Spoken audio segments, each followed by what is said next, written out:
merci. Gloire à toi, Seigneur. Amen. Belle joie. Salut ton voisin d'abord avant de toi. Salut pour toi.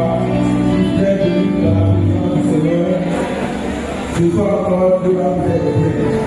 Je vais te demander son nom, son compassion. Si c'est la première fois que tu le vois, que tu vas voir, demande son nom. Tu peux le mettre son nom aussi, on ne sait jamais.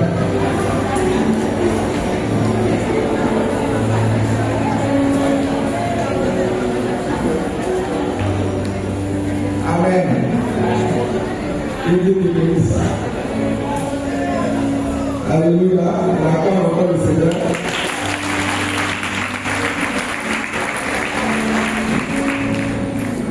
Amen. Père de joie. Nous sommes sur encore un séminaire sur le Saint-Esprit. On ne pourra même pas finir de faire ce séminaire à nous. Mais on va essayer de faire l'essentiel. Alléluia. Aujourd'hui, nous sommes à notre troisième dimanche. Aujourd'hui, on va parler du Saint-Esprit. On va dire qui est le Saint-Esprit mais réellement. Parce que les deux dimanches derniers, on n'a pas réellement défini qui il est. Le premier dimanche, on a parlé de ses représentations. Comment il se représente, comment il apparaît à nous dans l'Ancien comme dans le Nouveau Testament. Dimanche passé, on a parlé de ses titres, ses appellations. On a parlé de ses appellations. Belle joie. Mais tout ça, ce n'est pas encore bien défini. Donc aujourd'hui, on va essayer de dire qui est le Saint-Esprit, concrètement, réellement. Belle joie. Donc on va déjà être attentif. Vous parlez aussi du Saint-Esprit. Donc le Saint-Esprit, le terme d'aujourd'hui c'est le Saint-Esprit, sa divinité et sa personne. Le Saint-Esprit, sa divinité et sa personne. Donc le Saint-Esprit se dévoile sous deux aspects pour le définir, sa divinité et sa personne. Père de joie. Alors je disais, c'est vraiment important de parler du Saint-Esprit, de connaître le Saint-Esprit. Parce que nous sommes l'aide de l'Église. Cette aide de l'Église-là, c'est l'aide du Saint-Esprit. Ce que Jésus a dit, il est avantageux pour vous que je m'en aille, pour que lui vienne, pour que le Saint-Esprit vienne. Et effectivement, le Saint-Esprit est venu à la Pentecôte, à chapitre 2. La Pentecôte n'est pas la venue du Saint-Esprit, mais à la Pentecôte, le Saint-Esprit est venu. Est-ce que vous voyez un peu la messe? La Pentecôte n'est pas la venue du Saint-Esprit, mais à la Pentecôte, le Saint-Esprit est venu. Je suis en train de dire qu'avant même la Pentecôte, à chapitre 2, le Saint-Esprit était là. Le Saint-Esprit se manifestait avec les personnes. Dans Genèse chapitre 1, verset 2, au deuxième verset de la Bible, le Saint-Esprit, on parle du Saint-Esprit. L'Esprit de Dieu planait sur les eaux. Donc le Saint-Esprit était déjà présent. Mais à la Pentecôte, le Saint-Esprit s'est manifesté de façon officielle. Le Saint-Esprit est venu se manifester à l'Église. Et c'est là qu'on parle de la naissance officielle de l'Église. Frères et joie. Donc c'est très important de savoir ça. Donc la personne du Saint-Esprit, vraiment c'est ce qu'il est faux aujourd'hui. Parce que sans le Saint-Esprit, tu n'es rien. Frères et joie. Je dis c'est un avantage. Comme ce verset-là commence à me faire, c'est un avantage. On va en parler tout à l'heure encore. C'est un avantage que je m'en aille, que lui, le paradis du Saint-Esprit, que lui qui vienne. Donc c'est important. Donc le Saint-Esprit, dans la Sainte Trinité, il fait partie de la Sainte Trinité. D'ailleurs, l'Église dit, dans le Gréco là, dit le Saint-Esprit, il reçoit même adoration, même gloire que le Père et le Fils. Donc si le Saint-Esprit reçoit la même adoration que le Père et le Fils, c'est que le Saint-Esprit là, il est qui? S'il reçoit une adoration, à partir de là déjà on peut dire qu'il est le Saint-Esprit. On dit qu'il reçoit la même adoration que Dieu le Père et puis le Fils. Donc si ce Saint-Esprit là reçoit une adoration, donc qui il est? Il est Dieu. Parce qu'en dehors de Dieu, on ne peut pas adorer autre chose que Dieu. S'il reçoit déjà une adoration, c'est que déjà le Saint-Esprit est Dieu. Le Saint-Esprit est Dieu. Alors je vais ouvrir une parenthèse. Normalement, si le Saint-Esprit est Dieu, on ne doit même pas dire devoir à l'Esprit Saint. Le terme devoir à l'Esprit Saint, normalement, ce n'est pas juste. Est-ce qu'on dit devoir à Dieu ou bien devoir à Jésus? Une dévotion, la dévotion n'est pas appliquée à Dieu. La dévotion est appliquée aux saints, aux anges, à la Vierge Marie. Mais Dieu, pour Dieu, le terme qu'on doit appliquer à Dieu, ce n'est pas dévotion, c'est adoration.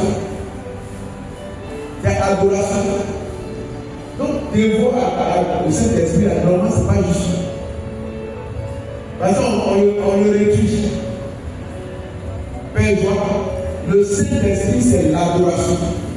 Et j'ai dit les anges, les saints, on a dit, et le culte, c'est quoi? On avait dit ça ici, une année là. Le culte qu'on adresse aux anges et aux saints. Comment on appelle ça? On a dit ça ici une fois. Quand on parlait de la Vierge Marie, l'année passée. S'il y a une relation, il faut la série. Et puis il y a aussi le culte qu'on adresse à la Vierge Marie. Il y a un nom aussi pour ça aussi. Et puis maintenant, le culte qu'on adresse à Dieu, ça on appelle ça l'adoration. L'adoration. Donc je peux devoir la Vierge Marie, devoir un saint, devoir ceci. Mais Dieu, c'est adoration. Donc le Saint-Esprit, première partie, le Saint-Esprit est Dieu. On va essayer de montrer comment le Saint-Esprit est Dieu. Donc, d'abord, dans sa nature, le Saint-Esprit est Dieu. Dans sa nature. Si on le prend dans sa nature, il est Dieu. Puisqu'il reçoit une adoration. Quand tu laisses Dieu, il y a la sainte unité. Pour aller à autre chose, c'est dans ce qu'on appelle l'idolâtrie. Souvent, les évangéliques ne comprennent pas et ils pensent qu'on adore la Vierge Marie. Donc, ils nous taxent l'idolâtrie. Mais souvent, quand même ton comportement là, ça ressemble à l'idolâtrie à la grande famille. Oui. Donc, dans sa nature, quand on prend le Saint-Esprit dans sa nature, on voit déjà qu'à partir de son nom, on voit qu'il est Dieu. Pourquoi dire Saint-Esprit? Le Saint-Esprit. Quelle est la nature du Saint-Esprit dans son nom? Le Saint-Esprit.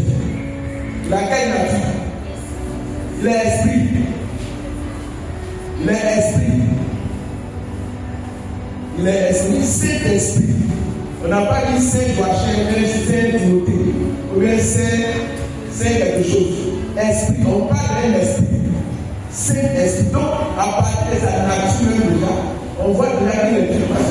Jésus même dit, Jean chapitre 4, 24, il parle à la Samaritaine, il dit Dieu est esprit. Il dit Dieu est esprit. Et quand il apparaît en Luc 24 aux apôtres, les apôtres ne croyaient pas que c'était lui. Il dit venez me toucher, c'est moi. Il dit un esprit n'a pas de corps. Dieu est esprit. Donc si le Saint-Esprit est esprit, c'est que le Saint-Esprit est Dieu, par sa nature déjà. Il est Dieu. On ne peut pas, il n'a pas un corps physique. Comme nous. Et Jean. Père de joie. C'est très important déjà de le savoir. Dieu est esprit. On dit le Saint-Esprit. Donc le Saint-Esprit est Dieu. Mais le fait qu'il soit esprit, ça ne suffit pas aussi parce qu'il y a d'autres esprits. Les anges sont aussi esprits. Le diable aussi est esprit. C'est pourquoi à côté du mot esprit qui traduit sa nature divine, là, on a mis un autre mot à côté. On dit saint. On dit saint. Donc ça veut dire c'est un esprit qui n'est pas n'importe quel esprit. C'est un esprit supérieur. Un esprit qui est revêtu de toute la sainteté. La sainteté qui puisse exister. Le Saint-Esprit a cette sainteté-là. C'est-à-dire en lui, il n'y a même pas d'ombre, il n'y a même pas de péché, il n'y a pas de ténèbres en lui. C'est un esprit qui est au-dessus de tout esprit, même au-dessus des anges. Il a la perfection totale. C'est pour dire les saints. Les anges même ont péché. Parce que le diable, avant qu'il ne soit diable, il était un ange, il était saint. Mais le Saint-Esprit est au-dessus de tous ces esprits, au-dessus des anges, au-dessus de tous les esprits mauvais, au-dessus des sorciers, des génies des familles. Le Saint-Esprit est l'esprit qui est au-dessus de tous ces esprits, parce qu'il a le parfait total de la sainteté. La sainteté est l'évêque incarné. Alléluia. Le Saint-Esprit. Déjà dans son nom, dans son appellation, on découvre vraiment cette dimension que aucun être créé ne peut avoir ça.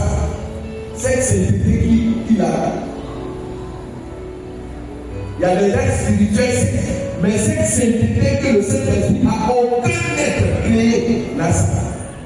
Pourquoi? Parce qu'il est Dieu. C'est très important.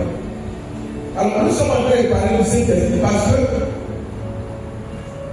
comme je le dis souvent, on ne le connaît pas bien. On ne connaît pas bien le Saint-Esprit. Et les mots nous manquent souvent pour parler de lui, pour le louer à l'assemblée de prière. Alors si tu as bien suivi les enseignements, j'ai parlé de ces représentations. À partir de là, tu peux louer le Saint-Esprit. On a parlé de l'esprit de feu, il est comme une nuée, il est comme l'eau, il est comme ceci. Donc tu peux utiliser tous ces éléments-là pour le caractériser, pour parler, pour le louer avec. Donc, on a parlé aussi de ces appellations. On a dit quoi?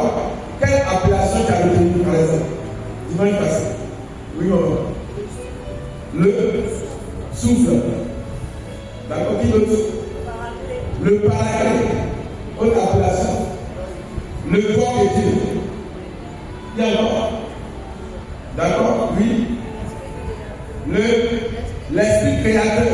Donc tout ça, c'est des titres que le Saint-Esprit a. Tu peux utiliser ça dans ta louange au Saint-Esprit. Esprit créateur. Ça te permet de parler du Saint-Esprit. Esprit quoi? Esprit de vie. Esprit de quoi? Le doigt de la main de Dieu. Ça seul, ça peut faire une louange au Saint-Esprit. Donc normalement, à la fin de ces séminaires, quelqu'un, on peut faire une heure d'adoration avec le Saint-Esprit, en parlant du Saint-Esprit. C'est important. Aujourd'hui, on est en train de voir encore d'autres dimensions. Alléluia. Donc, c'est très important. Donc, le Saint-Esprit est Dieu, comme je l'ai dit, dans sa nature, d'abord. Maintenant, on peut voir aussi le Saint-Esprit au niveau de ses attributs. Vous montrez qu'il est Dieu, au niveau de ses attributs. Ses attributs. On va essayer de parcourir un peu la Bible. Quelqu'un va prendre Hébreux chapitre 9, verset 14. Non, normalement tu viens la dire, il faut que tu viennes avec la Bible parce que tout ce qu'il dit là, si tu n'as pas de référence biblique à ça, c'est un mensonge. Donc il faut que toi tu sois comme les gens de Béret. Quand Paul prêche à ces gens, et ils ont toute leur Bible, ils vont vérifier l'authenticité de la prédication de Paul pour savoir, pour voir si la prédication de Paul est conforme aux Écritures. C'est ça. Donc il faut que tu aies ta Bible pour vérifier l'authenticité de ce qu'on a été dit. tu n'as pas de Bible, tu peux même oublier. Or, quand on dit et puis tu trouves ça toi-même là-bas, tu souris, ça arrête dans tous les sens. Et puis tu es convaincu que c'est vrai ce qu'on dit. Fais le joie. Donc on va lire ça. Hébreux chapitre 9, verset 14. Hébreux chapitre 9, à partir du verset 14. Combien plus le sang de Christ qui, par un esprit éternel, s'est offert lui-même sans tâche à Dieu, purifiera-t-il votre conscience des œuvres mortes, afin que vous serviez le Dieu vivant. Amen. On a dit quoi? Un esprit.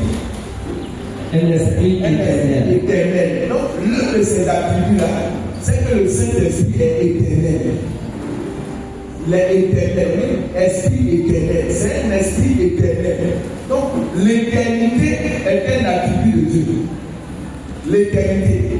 Le Saint-Esprit est éternel. Ça veut dire quoi éternel? Le mot éternel. Quand on dit quelque chose est éternel, qu'est-ce que ça veut dire? Parce qu'on dit ici le Saint-Esprit est éternel.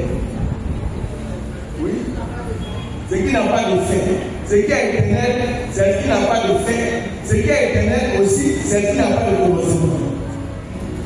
Non seulement ça n'a pas de fin, mais ça n'a pas de commencement. Donc, celui qui a écrit Hébreux dit le Saint-Esprit, il n'a ni commencement ni fin. C'est pourquoi il est éternel. Alors, nous sommes en train de montrer que le Saint-Esprit est Dieu. Donc, un attribut qu'il est Dieu, c'est qu'il est éternel. Il est éternel. Et il n'a pas commencé et il ne va pas finir. Il est pour toujours. Et Jésus a dit, Jean chapitre 14, je crois, verset 17, il dit, quand le Paraclet, le Saint-Esprit viendra, il sera quoi? Il sera avec nous pour toujours. Pour toujours. Donc, Jésus nous dit pour toujours que le Saint-Esprit est éternel. Alors, quelqu'un qui est éternel, ce n'est pas un homme. Aucun homme n'a cet attribut. Aucun homme, aucune créature. S'il n'est pas Dieu, c'est qu'il n'est pas éternel. L'éternité appartient à Dieu. L'éternité appartient au Père, au Fils et au Saint-Esprit. L'éternité appartient à la Sainte Trinité. Même les anges ne sont pas éternels. Ils ne sont pas éternels. Pourquoi? Parce qu'ils ont été créés. Donc les anges ont une date de naissance. Tout ce qui est né, tout ce qui est créé n'est pas éternel. Parce que comme l'éternité, celle-ci n'a pas de commencement. Dieu n'a pas de commencement. Dieu n'a pas de fin. Dieu est. Quand il se présente à Moïse en Exode chapitre 3, il a dit quoi? Quand Moïse a demandé le texte, oui, il dit je suis celui qui suis. C'est que les pharisiens n'ont pas compris avec Jésus. Jésus disait aux pharisiens, avant qu'Abraham ne soit, moi Jésus je suis. Et les pharisiens disent, mais toi petit comme ça, quand même pas 50 ans. Tu veux te comparer à Abraham. Ils ont oublié que Dieu est éternel. Donc il a l'éternité en lui. Mais pourquoi cet attribut d'éternité? Il est éternel. Pourquoi? Qu'est-ce que cet attribut de Dieu qui est éternel? En quoi ça nous intéresse? Jésus a dit, toujours dans Jean 17,